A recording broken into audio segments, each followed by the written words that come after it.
Hey everyone, welcome back to MTubi, and thank you so much for tuning in. Today I'm taking you to a truly special place. It's peaceful, full of history, and surrounded by breathtaking views.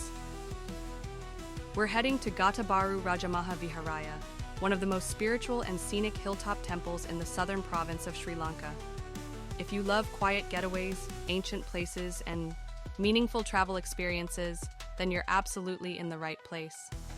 Gatabaru Rajamaha Viharaya is located in the Matara district, tucked high up in the hills. The journey itself is part of the adventure.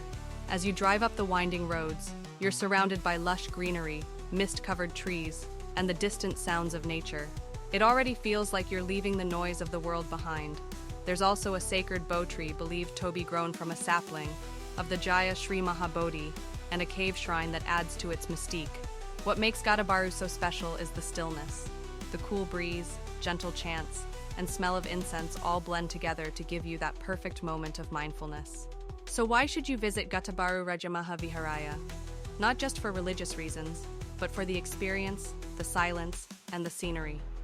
Whether you're a spiritual traveler or just someone who loves discovering hidden gems, this is a place you won't forget. And if you visit in September, you're in for something truly special.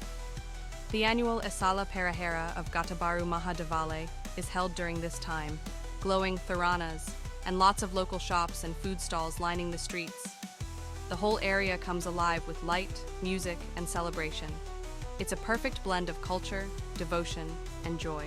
If you enjoyed this virtual trip, don't forget to like, comment, and subscribe to MTubi for more off-the-beaten-path travel stories from around the world and Sri Lanka.